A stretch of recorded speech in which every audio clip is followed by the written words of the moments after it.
The Knicks' two largest losses this season have come against the Cavs, and the Cavs, meanwhile, host LeBron's former team in the Heat on Friday at the Q. But that wasn't the only blowout loss on our air last night. The Warriors game was also a lopsided affair, dominating the Clippers at Staples Center 115-98. So both the Cavs and Warriors looking like they're on a collision course for their third straight finals matchup. Stephen A. has been lamenting about this since KD joined the Warriors, that they've ruined the season and the excitement is over for his favorite sport. Max, is it true?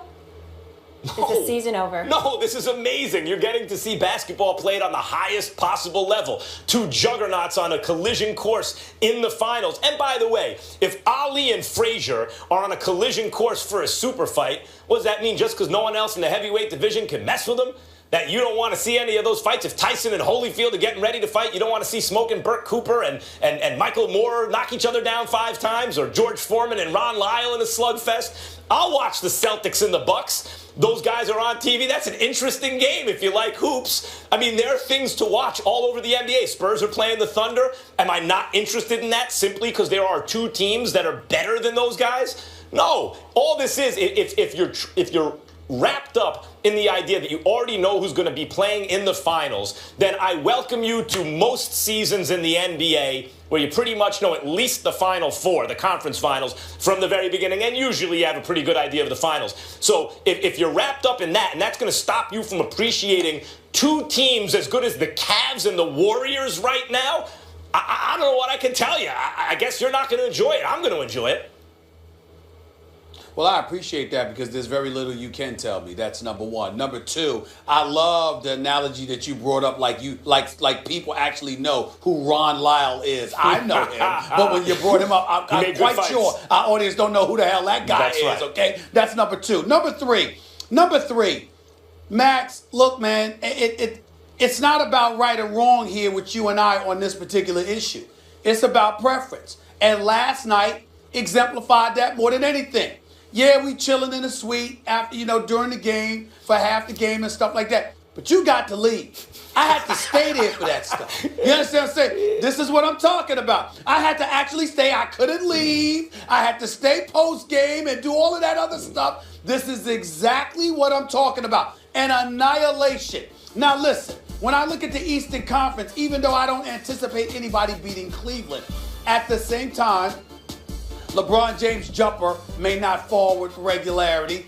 A Kyrie injury is always possible, although I'm not wishing that on that brother. He is so special. Kevin Love showing up, hitting some threes. He's playing we this year. We got to hope that continues. Listen, all I'm saying to you is this.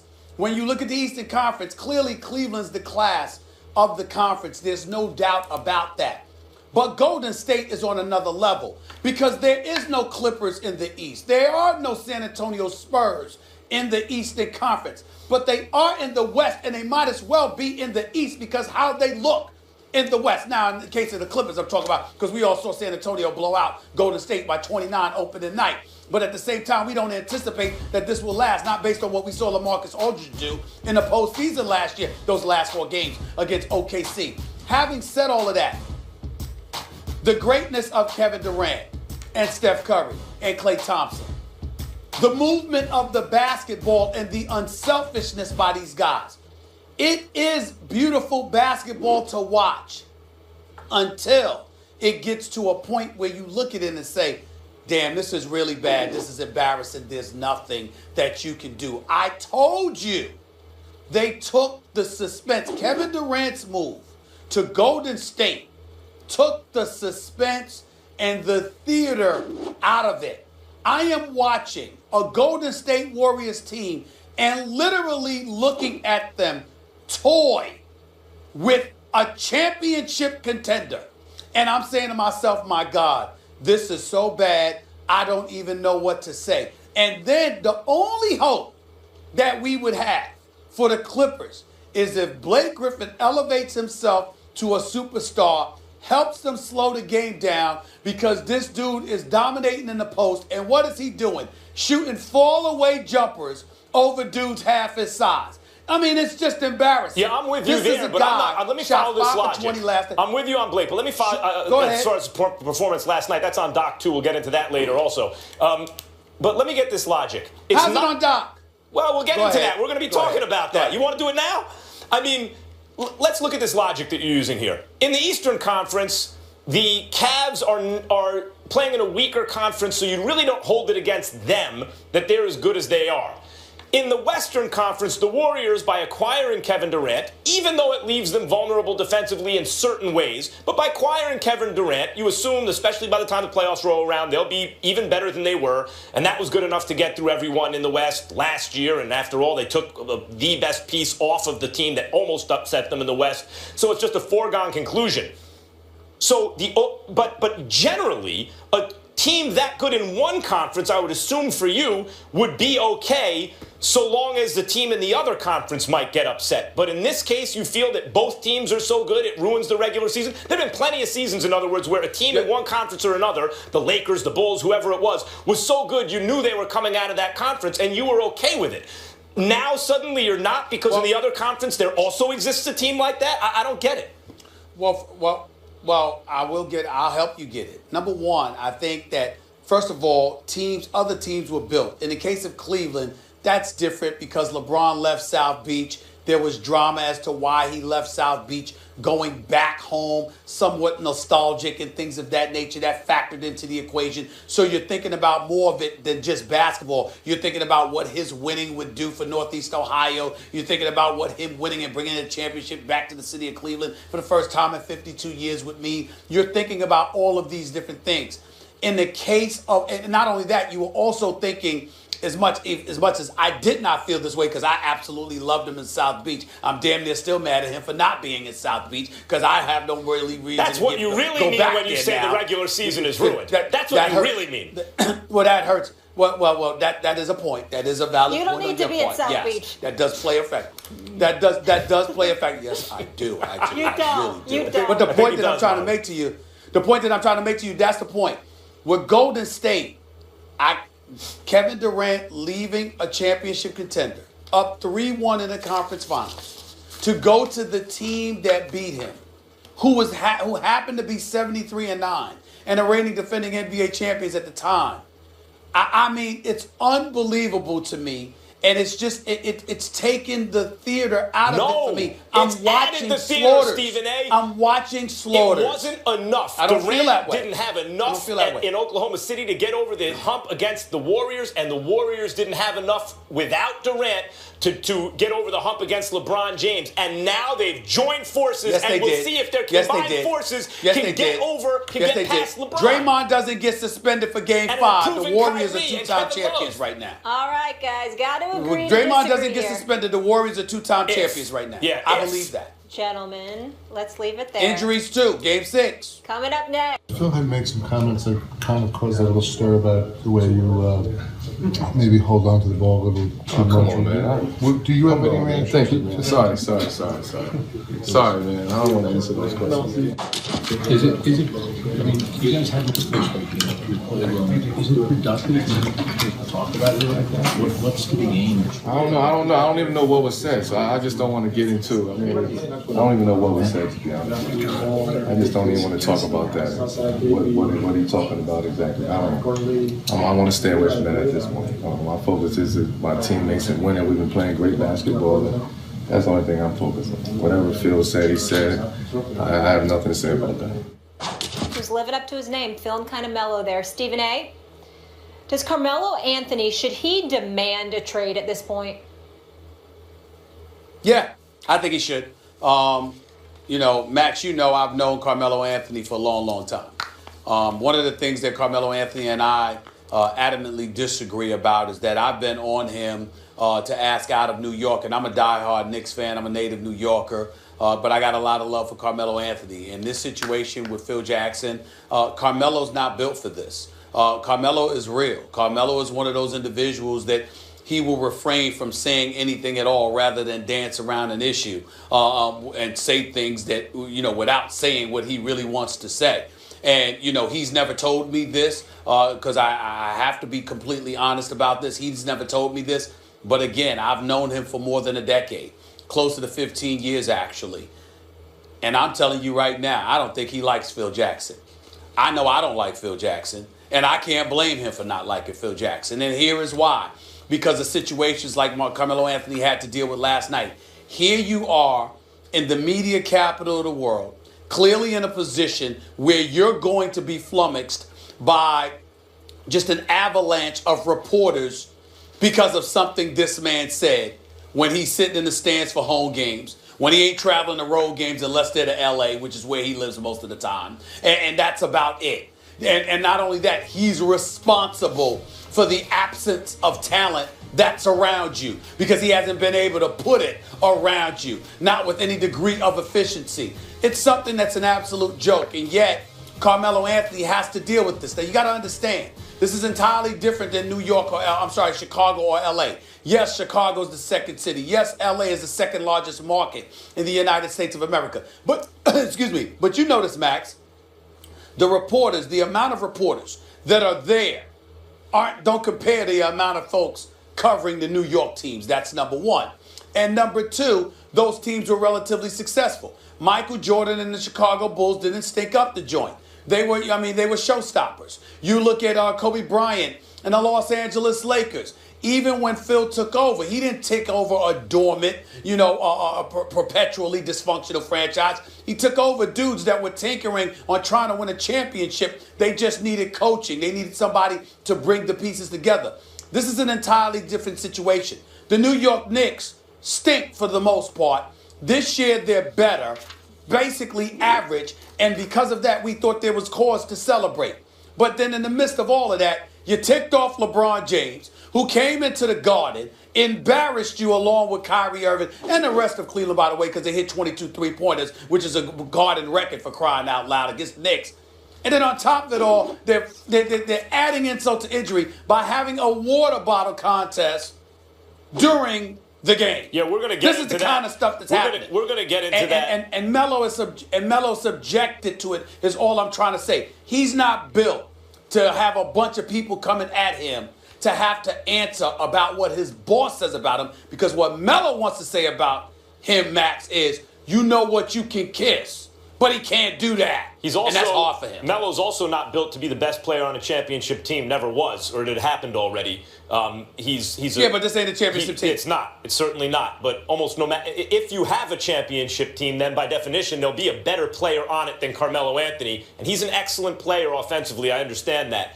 The question is, should he demand a trade? And the answer is no.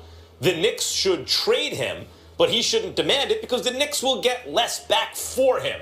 I suppose from Carmelo's point of view, he should demand it because then that lowers his trade value, and wherever he's going gets to retain more of their assets and therefore be a better destination for him. But from the Knicks' point of view, they should trade him now. They should have traded him last year. They should have traded him a long time ago, so the sooner they trade him, the better. It's not because he's not good. He's very good. It's because they're never going to win a championship with him. His age doesn't coincide with Porzingis' age in a way that will ultimately lead to them winning a championship. I agree with you that Carmelo deserves better, and maybe the Knicks don't, but if you root for the Knicks, which I have for most of my life, then you'd like them to get something good for him. And what should they get for Carmelo Anthony? Well, when you look at the league right now, I mean, the Knicks did a lot of stupid things in their day, among them handing Joakim Noah a 4-year deal to the tune of about $20 million a year. That's not over till the year 2019-20. I mean, Joakim Noah, if you watched last year, you knew that was an insane thing to do. Every time he sits on the bench, the team functions better. They have Kristaps Porzingis, maybe a kind of transcendent talent, we'll see, but certainly a guy with a ton of upside. You need to build around him. So what do you do with Carmelo? In this NBA, you need a penetrating point guard who can make good decisions and shoot the three. They don't have that right now, and Derrick Rose is a free agent. They're going to have to figure out what they want to do there. And you need versatile 3-and-D players who can switch on defense and hopefully 3-and-D plus, right? But guys like Nicholas Batum, now the league has recognized that, so guys like Batum are now getting max deals. But young players like Jay Crowder types, if they could flip Carmelo Anthony into a couple of Jay Crowders, young players to put with Porzingis, and then continue to look for the right point guard, that would be a step in the right direction, even though they have that idiotic contract on the books to Joakim Noah. Even Courtney Lee I like a lot, and even that contract, he's 31 years old, it's a 4-year deal, they're going to pay for decline, but okay, at least Courtney Lee is the right kind of complementary piece were he younger. You're looking for Courtney Lee plus 2 of those guys for Carmelo, and you could get it. Well, you're not wrong about the things that you just broke down. You're just off subject. And here's why I'm saying that to you, Max. Because when we ask the question as to whether or not Carmelo should demand a trade, we're not talking about the nuances that would work in the event that he's moved. We're talking about why should he feel like this is a place he doesn't want to be in. Well, and I'm saying that's where we're at because it's about Phil Jackson. You're saying it's about Carmelo's desires. You're saying it's about what Carmelo wants. I'm taking it from the other point of view. What about what would be best for the Knicks? But I'm saying we agree there. But if I'm saying what Carmelo should do and why, I'm speaking to what Phil has not done. And see, this is one of the things that I will talk about this a little bit later on in the show. But no one wants to highlight the ultimately what's the most egregious part about what Phil has or has not done. If you're being paid $12 million a year, Max Kellerman, you are the guy, the president of basketball operations. You've got that name. You've got that cachet. You and I both know the primary responsibility is your ability to go out there and get marquee individuals to consider coming to this franchise because they know you're the overseer of it. You're the head. This man can't even get dudes to sit down and have dinner with him. This is what it is. And so when you look at it from that perspective, and then you're willing to nitpick about the one bona fide dude that you have on offense, even though Kristaps Porzingis is definitely the future of the franchise. Nobody's denying that. But what I'm saying is, what Carmelo is there, with you willing to pay him $122 million, you got to remember what they were willing to do.